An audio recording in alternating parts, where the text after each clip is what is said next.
Disiarkan langsung dari studio MNC Conference Hall Ainus Tower, Jakarta. Inilah Rakyat Bersuara bersama Aiman Wicaksono.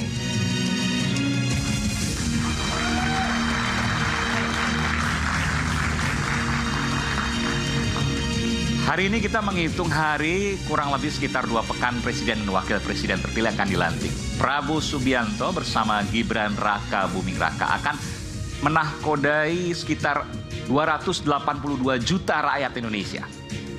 Kemarin Presiden Jokowi berkata transisi pemerintahan berjalan apik dan mulus.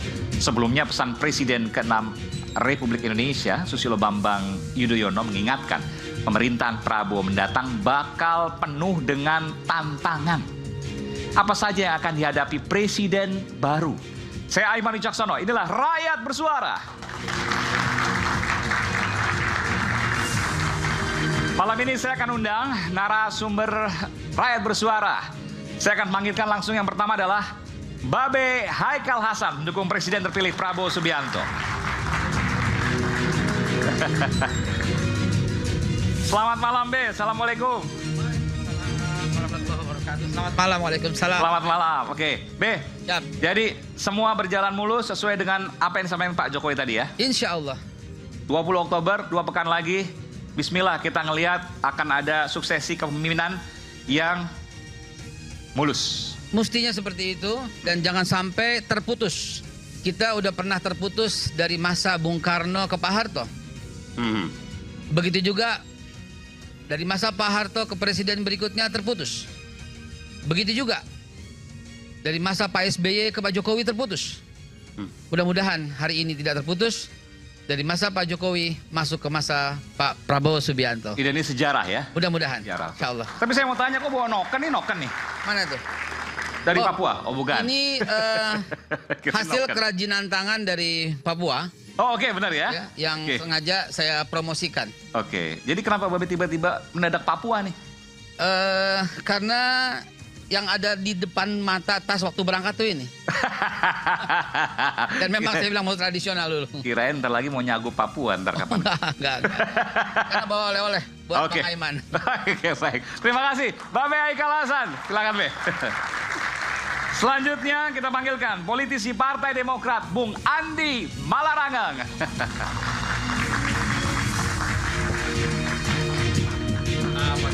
Apa kabar? Baik, Bung Andi, sehat selalu. Alhamdulillah. Ada yang tidak biasa. Kalau biasanya, ini kan kita lihat suksesi kepemimpinan. Tapi sekarang yang repot itu, bukan repot ya, minimal keliling-keliling lah. Pak SBY ke Pak Prabowo, Pak SBY ke Pak Jokowi, ada apa sih? Biasa kan bagus kalau ada tokoh-tokoh bangsa saling bertemu, saling berdiskusi, apalagi saling sharing. Pak Prabowo dengan Pak SBY kan kawan lama sejak di masa akademi militer dulu. Jadi kalau Gak ada apa-apa? Gak ada apa-apa, cuma sekali saling sharing. Misalnya kalau mau nanya-nanya soal bagaimana dulu pemerintahan, pembentukan pemerintahan, pembentukan kabinet, bisa saja kan bisa sharing-sharing dengan infonya presiden Pak yang pernah Prabowo menjadi presiden. Ya, oke. Presiden ke-6 Pak SBY ya. Ya. Lobby supaya PDIP bisa mulus masuk ke Pak Prabowo. Bilang ke Pak Jokowi bantulah supaya PDIP ini bisa masuk ke Pak Prabowo supaya legowo Pak Jokowinya. Benar nggak sih? Akal itu nggak sampai ke situ saya rasa. Tapi ini keyakinan kan? Kalau misalnya diskusi tentang bagaimana struktur kabinet yang baik, lalu kemudian supaya mulus transisi pemerintahan, boleh juga dong. Karena yang jadi mantan presiden kan nggak banyak di Indonesia ini. Jadi kalau mau diskusi dengan mantan presiden yang pernah menjadi presiden juga kan nggak banyak juga. Tapi satu hal, fakta nih. Yang didengarkan oleh Pak Jokowi dan Pak Prabowo, ya Pak SBY. Itu fakta dong. Ya alhamdulillah, karena mereka kawan baik dari dulu. Jadi kalau ketemu, kalau kawan baik kan bisa cerita lebih santai, lebih informal tentang macam-macam hal. Oke, termasuk juga nanti mungkin menterinya juga kursinya bakal dapat tambahan banyak lah. Kali itu kita hanya Pak Prabowo yang tahu. Oke, kita berikan tepuk tangan Bung Andi Malarangeng. Selanjutnya, nah ini yang lama nggak pernah muncul ya. Tapi kali ini kita munculkan karena ternyata banyak insight-insight. Banyak informasi-informasi yang berada di belakangnya. Saya yakin pasti akan banyak informasi yang bisa digali dari sosok yang satu ini. Bung Muhammad Roma Hurmuzi, politisi Partai Persatuan Pembangunan. Bung Romi. Apa kabar Bung Romi? Sehat selalu? Alhamdulillah. Jadi P3 selesai pemilu langsung merapat ke Pak Prabowo. Ya, hari ini saya kira semua akan Prabowo pada waktunya. Bahasa saya sederhana saja. Kalau kemudian nanti PDIP pun bergabung, jadi tidak menyisakan satu lagi. Tapi nggak ada oposisi dong, nggak sehat buat demokrasi. Rakyat akan tetap menjadi pengawas, dan itu baik untuk demokrasi. Tetapi memang saya mendapatkan informasi Pak Prabowo, saya akan fokus pada ekonomi, politik selesai sebelum saya naik. Maksudnya saya akan fokus pada ekonomi, politik akan selesai sebelum beliau dilantik. Oh, artinya bahwa semua pendekatan kepada semua partai politik memang dilakukan oleh Pak Prabowo bersama timnya tentu ya, bukan langsung Pak Prabowo dan tidak selalu langsung Pak Prabowo. Dan saya kira itu baik untuk bangsa ini, karena memang bangsa ini kan bukan bangsa parlementer. Artinya memang kepemimpinan presidensial itu membutuhkan dukungan parlemen yang kuat, dan kita perlu memberikan dukungan ini kepada Pak Prabowo dalam rangka membuat bangsa ini menghadapi tantangan-tantangan yang tadi dinyatakan Pak SBY begitu berat ke depan. Belum, udah nge-spill duluan ya. Politik sebelum 20 Oktober artinya pertemuan antara Bu Mega dengan Pak Prabowo besar kemungkinan, saya nggak bilang pasti ya, besar kemungkinan sebelum 20 Oktober. Keyakinan Bung Romi? Saya yakin 99,99%, kira-kira begitu. Luar biasa. Kita berikan tepuk tangan Bung Roma Hurmuzi. Bung Romi silakan. Selanjutnya, ini kita hadirkan pakar hukum tata negara Bung Refli Harun.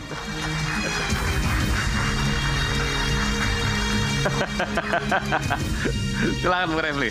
Yep. Refli, yep. bentar. Saya taruh ini dulu ya. Oke, silakan Bung. Oke, gimana? Coba kita ke depan dulu. Ini saya mau tanya dulu, ini bisa nggak coba di zoom sedikit nih? Forum aksi. Saya mau tanya nih, forum aksi emang nggak kapok-kapok? Ntar bikin aksi lagi dibubarin lagi, bikin aksi dibubarin lagi. Itu kan sebenarnya kan ada yang mau cari kredit poin, ada yang mau cari memancing ikan di air keruh. Sebenarnya targetnya mungkin bukan itu. Targetnya panggung belakang, cuman panggung belakangnya yang kita nggak bisa spill begitu. Maksudnya panggung belakang apa nih? Ini Pak dibubarin preman waktu itu kan gini. Jadi saya harus ceritakan dulu. Jadi Bung Refli, bukan Bung Refli ya, Bung Refli sebagai pembicara waktu itu ya. Iya, saya pembicara, narasumber, ada beberapa juga aktivis yang lain di mana Kemang. Di Grand Kemang. Kemang, oke. Ya. Lalu kemudian tiba-tiba sejumlah preman datang membubarkan diskusi itu. Sekarang 9 orang tersangka. Ya. Dari si pemubar itu. Jadi itu intimidasi. Iya, saya bicara 3 skenario ya. Skenario pertama balas dendam. Balas dendam terkait apa nih? Maksudnya saya skenario, tapi bilang balas dendam siapa ke siapa kan rasanya terlalu blur kan. Yang kedua skenario konflik internal. Kan jangan lupa ini menjelang pembentukan kabinet nih. Ya kan? Ada yang mau didiskreditkan. Wah, ini nggak mampu menjaga keamanan dan lain sebagainya. Nggak usah dilanjutkan. Karena masa jabatannya pensiunnya baru 3 tahun lagi kan. Nah, yang ketiga pengalian isu. Jadi 99,99% tadi fufu fafa. Apa tuh? Bukan hanya pertemuan. Nggak tahu dia fufu fafa. Apakah Anda tahu fufu fafa? Tahu. Mancing-mancing. Nggak apa kaitannya sama fufu fafa pembubaran aksi? Begini, nanti saya jelaskan ya. Kalau secara hukum tata negara itu sebenarnya fufu fafa memenuhi syarat untuk tidak dilantik. Nanti ini baru opening udah begini nih. Nanti saya akan jelaskan rasionalitasnya dan dasar-dasarnya ya. Orang hukum tata negara kan nggak mungkin ngomong sembarangan. Perkara kemudian diikuti atau tidak itu soal politik. Nanti kita dengarkan. Tata negaranya akan selesai. Udah opening udah pinggir jurang nih, ngeri juga. Nggak apa-apa. Ini kan orang yang nggak punya kepentingan 20 Oktober. Kita tetap akan oposisi sampai masa jabatan Prabowo berakhir. Dan rakyat harus tetap bersuara. Kita berikan tepuk tangan untuk Bung Refli Harun. Silakan Bung Refli di sebelah sini. Selanjutnya kita panggilkan pengamat politik Bung Ray Rangkuti. Selamat malam Bung Ray. Iya. Jadi setuju apa yang disampaikan oleh Bung Refli tadi ya, bahwa pembubaran aktivis tuh bisa kemana-mana tuh, artinya bisa A, bisa B, bisa C. Yang mana ini? Pembubaran aktivis di diskusi aktivis di Kemang itu. Bung Ray waktu itu ada nggak ada ya? Ini karena mekanisme online sudah agak sulit. Sekarang pakai offline. Gitu. Kan online ini buzzer-buzzer kan nggak terlalu bekerja sekarang kelihatan ya. Entah kenapa saya nggak tahu juga. Akhir-akhir ini agak sepi buzzer itu bekerja gitu. Hidupnya di media sosial ya. Saya kira karena buzzernya sudah nggak bekerja akan selesai. Kenyataannya berubah metode, nggak pakai buzzer sekarang, langsung orangnya didatangi. Langsung datang, offline. Okay. Jadi bukan lagi pertemuan online, offline sekarang gitu. Mudah-mudahan rakyat bersuara. Dan itu lebih mengerikan. Soalnya ancamannya ke rakyat bersuara kan. Kan kalau rakyat bersuara masih online kan pupu fafa kan.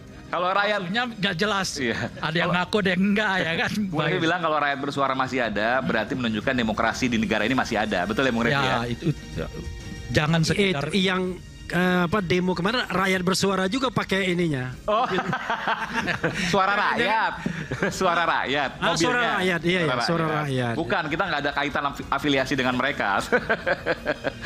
Oke, baik, kita berikan tepuk tangan, Bung Ray Rangkuti. Nanti yang boleh, silakan. Dan last but not least, seorang tokoh yang juga aktif di media sosial, Bung Muhammad Said Didu. Silakan, Bung Said. Ini kalau bikin tweet di X ya, itu langsung trending. Terakhir Profesor Fufu Fafa, apa sih maksudnya? Tapi kita nggak bahas soal itu. Transisi 20 Oktober 2024, insya Allah Bismillah mulus. Saya berharap tidak mulus. Oh, kenapa? Ini beda sendiri. Untuk memperbaiki bangsa ini, seluruh kerusakan yang dibikin Jokowi harus diakhiri oleh Prabowo. Jadi Pak Haikal tadi menyatakan lanjutkan semua, enggak. Semua dia bilang mulus-mulus saja. Jangan estafet kan? Estafet yang bagus, tapi yang jelek ekonomi, pemecah belah bangsa, pelihara buzzer, terus influencer, membuang semua intelektual, itu harus diakhiri. Jadi salah satu cara untuk memberi bangsa adalah Jokowi, Prabowo harus berani bebas dari pengaruh Jokowi dan membuang semua kerusakan yang dibikin oleh Jokowi. Jadi saya nggak setuju kalau mulus-mulus saja. Harus berani mengakhiri. Nanti kita bicara soal. Tapi begini, ini ngomong buzzer terus kayak dendam pribadi, sering serang buzzer kayaknya. Kalau buzzer sih saya juga agak sepi nih. Oh, sekarang sepi buzzer, benar? Agak sepi. Jadi saya nggak ada. Berarti ini menunjukkan bahwa buzzer ini memang dipelihara.